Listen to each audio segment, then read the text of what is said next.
তাহলে বলেন তো, 1 নম্বরে কে? আল্লাহ, 2 নম্বরে রাসূল, 3 নম্বর মা, 4 নম্বর কিন্তু বাবা। সুবহানাল্লাহ বলবেন। এইবার আমি আপনাদের সামনে একটা মারাত্মক কথা বলে আমার আলোচনা শেষ করব। এই দিক দেখেন, আপনাদের বলতেছে ভাই রব কাকে বলে, রবের ইবাদত কত বেশি করতে হবে, এই দিকে একটু খেয়াল করেন আমার দিকে। আপনারা বলেন তো, পৃথিবীর প্রত্যেকটা প্রাণী খাবার খায়, কে খায় না? জোরে বলেন, খায় না? খায় না? খায় না? ভাই বলেন তো, পৃথিবীর প্রত্যেকটা প্রাণী খাবার খায়। তার ভিতর মুরগির বাচ্চার সামনে যখন খাবার দিবেন, মুরগির বাচ্চার সামনে যদি আপনি চাউলের খুদ দেন, মুরগির বাচ্চা কিন্তু চাউলের খুদের সামনে যখন মুখ দিবে, শর্ত হলো মাথাটা কিন্তু চাউলের খুদের সামনে নত হওয়া লাগবে, ঠিক না? নত না হলে কিন্তু মুখে খাবার যাবে না। আপনাদের বাড়িতে যদি ছাগল থাকে, ছাগলের সামনে আপনি কাঁঠালের পাতা দিবেন, ছাগলের শর্ত হলো রেজেকের সামনে মাথা নত করতে হবে, তারপরে কিন্তু মুখে খাবার যাবে। গরু আপনাদের বাড়িতে আছে না নাই? ওই গরুর সামনে আপনি বালতিতে করে পানি আর খোল দিবেন। গরু যদি মনে করে মাথা নত করবো না, তাহলে কিন্তু মুখে খাবার যাবে না। আপনাদের এলাকায় যখন সার্কাসের হাতি আসবে গ্রামে, ওই হাতির সামনে আপনি একটা বিশাল বড় গাছ পালাই দিবেন, কলার গাছ। ওই কলার গাছ তোর সঙ্গে সঙ্গে হাতি কিন্তু দৌড়ে গিয়ে কলার গাছের সামনে মাথা নত করবে। শর্ত হলো মাথা নত রেজেকের সামনে করতে হবে, নইলে কিন্তু তোমার মুখে খাবার যাবে না। আল্লাহ বলতেছে, বান্দা শোনো, পৃথিবীর প্রত্যেকটা প্রাণীর মাথা নত হবে রেজেকের সামনে, আর মুসলমান ইমানদারদের মাথা নত হবে কেবল আমি আল্লাহ রাজ্জাকের সামনে। ঠিক না? ঠিক বলে? রব কাকে বলে দেখেন। এই জন্য বলি, ঈমান পরিশুদ্ধ করুন, বেশি আমলের দরকার নাই। আল্লাযী খালাকাল মাউতা ওয়াল হায়াতা লিয়াবলুয়াকুম আইয়ুকুম আহসানু আমালা। আকসারু না, কিন্তু আকসার মানে বেশি, আহসান উত্তম আমল করেন। অল্পতেই ভালো, বেশির দরকার নাই, শিরক বিদআত মুক্ত। আফসোস করে বলি ভাই, কিয়ামতে দেখবেন বাংলাদেশের হিন্দুরা জাহান্নামে যাবে মায়ের কারণে, আর মুসলমানরা জাহান্নামে যাবে বাপের কারণে। কোন মা? হিন্দুদের মা জাহান্নামে যাবে দুর্গা মা, কালী মা, সরস্বতী মা, এই মা। আর আমরা জাহান্নামে যাবো দেখবেন কোন বাবা? তেনা বাবা, হেটা বাবা, সারি বাবা, কালী বাবা। জোরে বলেন কথা ঠিক না ঠিক? আমাদের বুঝতে হবে রব কাকে বলে। এই দিকে তাকান। সত্যি বলতেছি ভাই, আপনারা আশ্চর্য হবেন। রবের ব্যাখ্যা দিয়ে গিয়ে মুফাসসির বলেছেন, তারবিয়াতু শাই ইলা কামালিহি শাইয়ান ফাশাইয়া। নাই থেকে দিনের দিনে যিনি পরিপূর্ণতা দান করেন, তিনি হলেন রব। কি থেকে? নাই থেকে। প্রথমে কিন্তু আমরা ছিলাম নাই, তারপরে হলাম কিন্তু বীর্য, তার আগে কিন্তু ছিলাম রক্ত, তার আগে কিন্তু ছিলাম খাদ্য, তার আগে কিন্তু ছিলাম মাটি, তার আগে কিন্তু ছিলাম নাই। এই নাই থেকে ধীরে ধীরে সুন্দর আমির হামজাকে যিনি বানিয়েছেন বন্ধু, তিনি আর কেউ নয়, তিনি হলেন আমার রব। সুতরাং ভালোবাসতে হবে ওই রবকে, আর অনুসরণ করতে হবে আমার রসুলকে। ঠিক না? ঠিক বলেন? আচ্ছা, আপনারা কি বলতে পারবেন, মানুষের সন্তান যখন মায়ের পেট থেকে বের হয়, বের হওয়ার সময় যারা সিজার না এমনি যখন নরমাল ডেলিভারি আমরা হয়েছে হয়, বলেন তো ভাই, মানুষের মাথা আগে বাড়ায় না পা আগে বাড়ায়? হ্যাঁ, তুই বুঝবো তোর বাপে চেঙ্গা বাড়া করছে পা, তুই তো সিজারের মাল, তুই তো পা ধরে টেনে বের করছে, তোর বাপে কি হচ্ছে? মুরব্বী বলছে, বলে তো মাথা বাড়ায় না পা বাড়ায়? মাথা বাড়ায়। সুবহানাল্লাহ বলেন। কেন? বিজ্ঞান প্রমাণ করেছে, আল্লাহ মাকে পেটের ভিতরে সন্তান যেভাবে রাখে, ওইভাবে সর্বপ্রথম কিন্তু মাথা টেনে বের করতে হয়। যদি মাথা না বের হয়, সর্বপ্রথম কোন সন্তানের পা যদি টেনে বের করা হয়, তাহলে কিন্তু ওই সন্তান মারা যাওয়ার সম্ভাবনা থাকে বেশি, আর মাথাটা কিন্তু আস্তে করে টানা লাগবে। আল্লাহ বলতে, বান্দা শোনো, তোমার মাথাটাকে আমি কি জন্য বের করেছি আগে? কারণ হলো তোমার মাথাটাকে সেজদার মতো করে রেখেছি, সেটা করে দুনিয়াতে আসলে তুমি আমি আল্লাহর সেজদা আগে করতে পারো। সুবহানাল্লাহ বলে।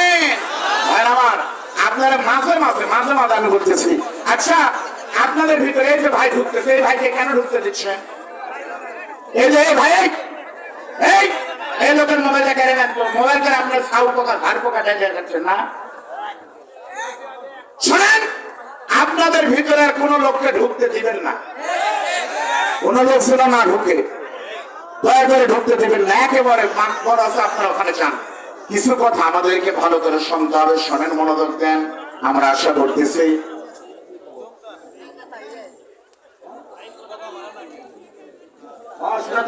আনেন না, আমারই ভাল লাগিচ্ছে না। মেলাদিন হলে বোঝা না, লিসা উঠছে, লিসে লিসে উঠে গেছে, কখন আমি রামদরা শুনবো বুঝেননি, আমি লিসা পাগল হয়ে গেছে। নিয়ে আসেন ইনশাল্লাহ, আলহামদুলিল্লাহ আসতেছে মানে হচ্ছে, মানে মিস নাই ইনশাল্লাহ, আল্লাহ তুই কবুল করে। আলহামদুলিল্লাহ বলেন লিল্লাহি, বলেন তো রবের ব্যাখ্যা কি শুনলাম নাই থেকে তিনি পরিপূর্ণতা জানেন, তিনি কে? মানে আল্লাহ। এইবার আমি আপনাদের বলবো, 1 নম্বর আমার আল্লাহ, 2 নম্বরে আমার রাসূল অনুসরণ, আর 3 নম্বর মা বাবার যদি খেদমত করতে পারেন। নবী বলেন হুমা জান্নাতু ওয়া নারুকা, মা বাবা তোমাদের জন্য বেহেশত, আবার মা বাবাই কিন্তু তোমাদের জন্য জাহান্নাম। ধরে বলেন ঠিক না ঠিক? মা বাবা কিন্তু এমন একটা মারাত্মক জায়গা, ভালো করে শোনেন। আপনাদের মা বাবা কাকে বলে আমি আপনাদের সামনে বলবো, একটু হাত তুলেন তো ভাই। আপনাদের ভিতরে এত মানুষ, কার কার মা দুনিয়া থেকে বিদায় নিয়েছে? সবার মায়ের জন্য আজকে দোয়া হবে, স্পেশাল করে আমি রামদা দোয়া করবে ইনশাল্লাহ। সবাই হাত তোলেন, যাদের মা নাই এবার হাত নামান। এবার মেহেরবানি করে একটু হাত তুলে দেখেন তো কার কার বাবা নাই। ওই দলে কিন্তু আমি আছি, বলেন তো কার কার বাবা নাই?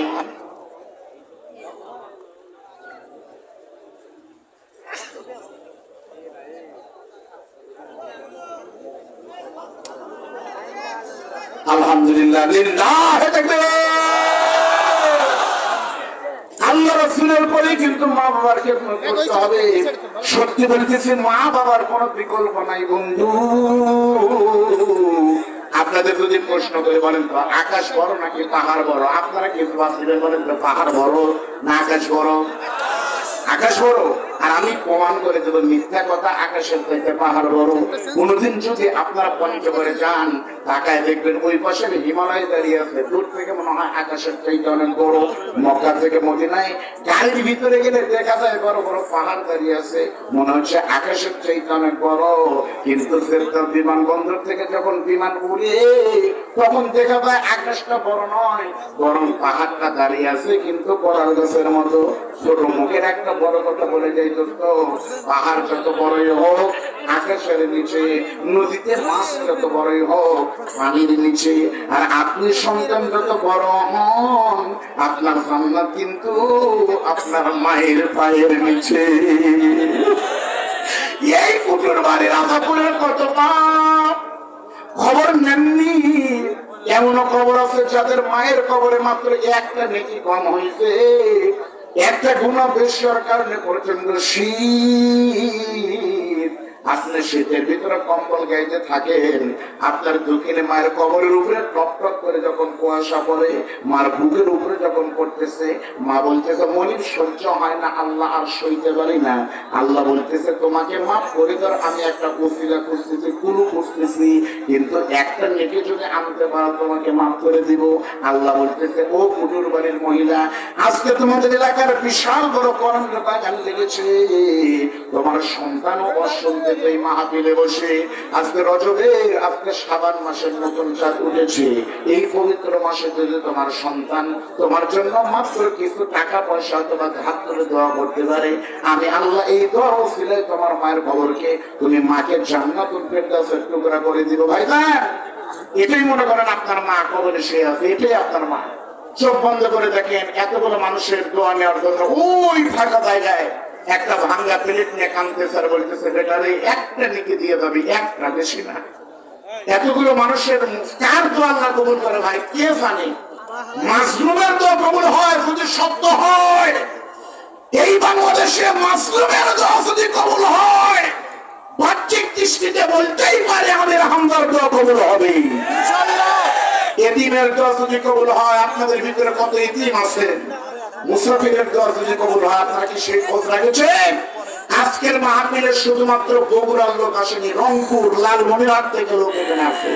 কত মানুষের দোয়া কবুল হবে আপনাদের ভিতরে। শুধুমাত্র বলবো এই মাহফিলটা দেখেন, কুটুর বাড়ি পশ্চিম পাড়া জান্নাত বাগ মাদ্রাসার জন্য একটা মাদ্রাসা, এই মাদ্রাসার পরিচিত আমার পরিবার টুকরা মিডিয়ার ভাইদের মাধ্যমে সারা দুনিয়া প্রচার হবে। আপনাদের ভিতরে মাদ্রাসার এত বড় বিগ বাজেটের মাহফিল মনে হয় কুটুর বাড়ি কেন? বগুড়া সদরে সুলতানগঞ্জ হাই স্কুল মাঠ আর বগুড়া সেন্ট্রাল হাই স্কুলের কোরআনের পাটি বন্ধ হওয়ার পরে মনে হয় আর হয়নি 11 সালের পরে। আবার এই বাগান থেকে সেই তাফসীর মাহফিলের ফুল আবার ফোটা শুরু করেছে। আজকে এখানে দাঁড়িয়ে যখন বসে তখন দেখতেছে মাথায় এই মানুষের দৃশ্য দেখে ওই ভিডিওর কথা মনে হচ্ছে তার একটা সুলতানগঞ্জ হাই স্কুল ময়দান। জোরে বলেন কথা ঠিক? আমাদের এই বাগান আবার কোরআনের তাফসীর দিয়ে ফুলে ফুলে ভরে উঠুক। আপনারা কি চান কি চান না? যদি চান এই মাহফিল বিশাল বড় বিগ বাজেটের মাহফিল, খরচ হয়েছে লক্ষ লক্ষ টাকা, এই টাকার আঞ্জাম আপনাদের দিতে হবে। পারবেন তো? এই যে টাকা পারবেন তো? আলহামদুলিল্লাহ, আলহামদুলিল্লাহ। আপনাদের পরিবার টুকরা আন্তর্জাতিক নন্দিত মুফাসসির কেউ দাঁড়াবেন না, দাঁড়ালে আপনি কোরআনের শত্রু হয়ে যাবেন। আল্লামা মুফতি মাওলানা আমির হামজা মঞ্চে উপস্থিত হয়েছে, বলেন মারহাবা। ও বগুড়াবাসী, পরিবার বের করে দেখ আকাশ বাতাস প্রথম দিকে করে একটা চাকরি দিতে রাজি আছেন তো? রাজি আছেন তো?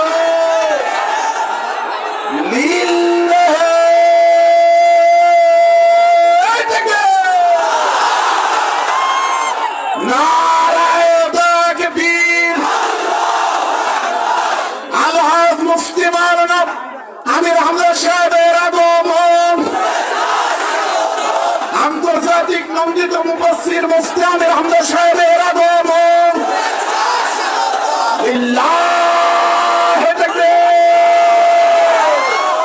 বসে যান, বসে যান, বসে যান। আপনাদের পায়ে ধরে বলি, কোরআন শুনতে তারা এসেছেন, মিডিয়ার ভাইদের বসতে বলবেন না। ওরা ওদের পরিশ্রম করে এমনি বসে যাবে, আপনাদের বলতে হবে না। কোরআন শোনার শর্ত হলো দুইটি। ফাইজা বুলিয়াল কোরআন ফাসতামিউ লাহু ওয়া আনসিতু লাআল্লাকুম তুরহামুন। দুই শর্ত।